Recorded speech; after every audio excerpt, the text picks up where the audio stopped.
Alors moi j'ai une question qui est un peu étonnante quand même, parce que on nous autorise à faire à cuire à faire la cuisson, à faire des repas, Oui. mais il faut la faire de manière différente.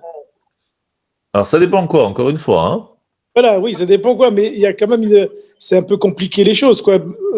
Puisqu'on a l'autorisation, autant avoir l'autorisation, je veux dire, de le faire comme on a l'habitude de faire. Pourquoi compliquer de pas la faire, de le faire comment pour certaines choses Tout le que là, but, tout le but, encore une fois, tout le but, il est de ne pas oublier qu'un jour de fête n'est pas que pour manger. Le jour de fête, il est là pour nous attacher à Hachem. Mais le fait qu'on doit être heureux pendant la fête nous donne l'obligation de manger. Ça fait partie de la fête aussi. Sans compter que pour pouvoir être content, pour pouvoir être joyeux, il faut manger de la viande, boire du vin. Donc le repas doit se faire. Donc il y a énormément de possibilités pour le faire, même de cuire pendant le jour de fête. C'est pas Shabbat. Mais le problème, c'est pas la cuisson. Le problème, il est tout ce qui peut arriver à côté. Par exemple, trier, c'est un problème. Donc lorsque c'est pour la nourriture, il y a déjà des permissions. Lorsque c'est comme on a expliqué, utiliser du ciment, c'est mouktsé pendant la fête. Pour spécialement la nourriture, on peut l'utiliser pour fermer le four. Donc il y a des permissions, des choses interdites pour pouvoir manger le plus facilement possible. Mais lorsqu'on arrive à Chazé Shalom faire un interdit de la Torah à cause qu'on est en train de préparer la nourriture, là les Chachamim, les sages nous disent ok, tu peux préparer, il n'y a pas de problème, mais là fais attention parce que tu peux arriver à faire un interdit qui est plus grave encore. Donc si tu peux t'arranger autrement pour quand même pouvoir manger ton repas de Yom Tov sans faire cet interdit, alors débrouille-toi autrement. Si tu peux pas, dans ces cas-là, tu peux. Ça dépend le cas. C'est pour cela que lorsque c'est entre les deux, alors on te dit, ok, fais-le, mais un peu différemment pour montrer que tu as compris que c'est Yom Tov et que tu n'es pas en train de faire un interdit, tu es vraiment en train de préparer ta nourriture. D'accord, ok. Ok, merci. Avec plaisir. Rav, juste un petit rappel. Oui. Lorsque on n'a plus de femmes existantes et qu'on doit faire chauffer le repas, on a le droit de demander à un voisin goy de venir allumer. Ouais. À Yom Tov, Oui. là, je ne parle pas à Shabbat. Bah, bien sûr, on parle de Yom Tov. Okay. C'est toujours mieux de faire avec en lui disant aïe, aïe, aïe, j'ai plus de feu, comment je vais faire? Tu pourrais peut-être m'aider. Sans lui dire allume le feu. Toujours essayer d'arranger sa phrase pour ne pas dire clairement viens, allume. Ça, c'est toujours le mieux. Et comment on fait quand on est trop franc? Quand on est trop franc, on fait comment? Ah bah, il faut être un peu suisse, pas français. Il faut essayer de réfléchir comment on peut faire les choses. Alors après, si vous voulez, vous pouvez aller étudier. Il y a des choses qu'on a le droit de dire de façon très franche et des choses qu'on ne peut pas. Mais là, c'est vraiment un cours qui est à part. Il faut bien comprendre les règles de ce qu'on peut, ce qu'on ne peut pas. Et à Shabbat et à Yom Tov, ce n'est pas les mêmes. Donc, ça vaut le coup de faire un cours spécialement sur ça, mais c'est assez compliqué. Il faut bien les réviser avant de pouvoir dire les choses. Ah oui, autre chose. Justement, pourquoi on a le droit de porter à Yom Tov et on n'a pas le droit de porter à Shabbat? Pourquoi? Je ne sais pas, vous avez le numéro du bon Dieu pour lui poser la question? Je ne sais pas pourquoi. C'est votre métier de savoir ça, hein, d'être en contact avec lui. Hein. Pourquoi? Je ne sais pas vraiment. Je ne vais pas vous mentir, je ne sais pas vraiment pourquoi. La base de Yom Tov, c'est quoi? C'est que Yom Tov peut tomber en semaine, autant qu'il peut tomber Shabbat, ça peut aussi arriver, mais c'est que Yom Tov, c'est un jour de joie. Le fait de pouvoir transporter à l'extérieur, de pouvoir sortir avec la famille, avec la poussette, le fait de pouvoir prendre de la nourriture, aller chez son voisin et manger ensemble, toutes ces facilités sont là pour nous donner de la joie pendant la fête. Et c'est pour cela qu'on a le droit de porter à l'extérieur pendant la fête. C'est pour ça qu'on a le droit de préparer à manger pendant la fête. Surtout lorsqu'on est à 2 jours de différence. Ça veut dire qu'imaginez, il y a jeudi, vendredi, samedi, 3 jours de fête, sans porter, sans préparer à manger, on peut pas utiliser la plata, on peut rien mettre, mais on va jamais manger, c'est pas possible. Donc les Chachamim nous expliquent que pendant les jours de fête, les lois sont un petit peu différentes par rapport à Shabbat pour pouvoir nous permettre de profiter de la fête. Eh bien voilà, je savais bien que vous étiez en relation avec Hachem.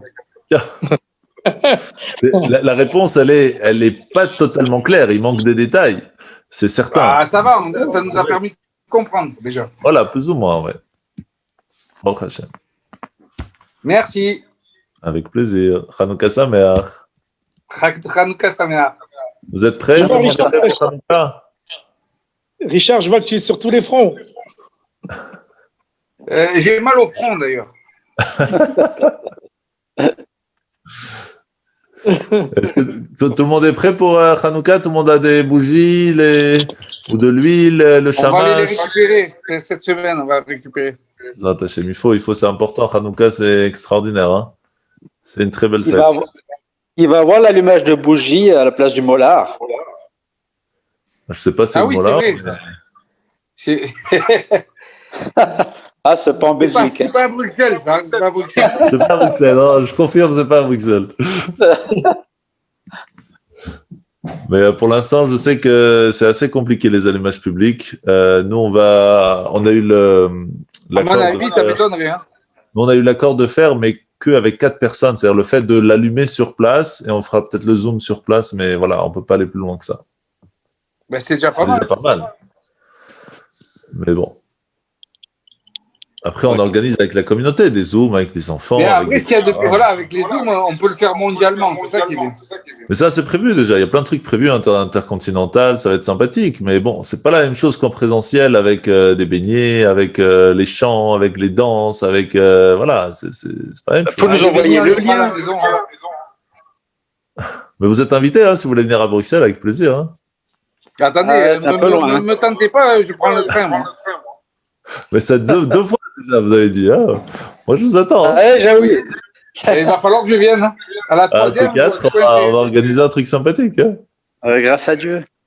Ça va avec passer. plaisir, je viendrai, Rav. Un jour, je viendrai. Blineder, on sait jamais, Blineder. Voilà, si Dieu veut. Dieu le veut. Ouais, Zrat Hashem. Bah, faites attention à vous, Hanouka Sameach.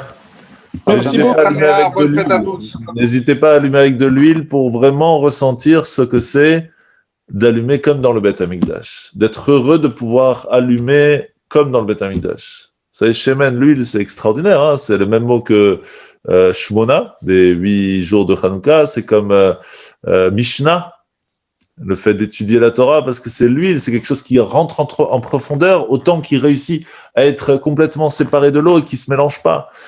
On fait vraiment partie de l'huile d'olive parce que c'est quoi un juif? Il est persécuté, il est bougé, il est saoulé, comme l'olive. On l'écrase, et qu'est-ce qui sort? De l'huile d'olive. Plus on nous embête, plus on amène de la lumière.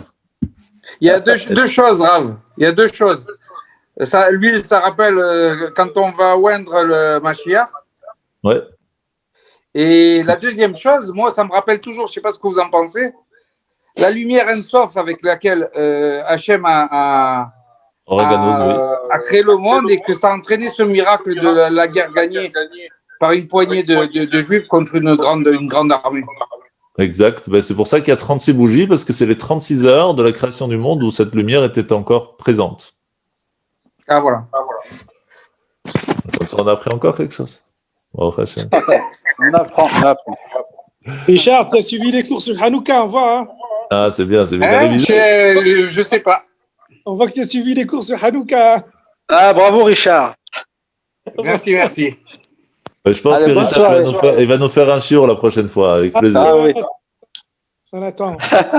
On verra. Je vais encore faire beaucoup de cours avec des gens compétents comme vous pour y arriver. Avec plaisir, en bonne santé. On attend sans zoom. Un jour ou l'autre, peut-être. Bonsoir à tout le monde. Bonsoir, Rav. Hein. Bonsoir. Tout. Chag Sameach, à bientôt, Kol Tov. Hanouka Sameach. Hanouka Sameach.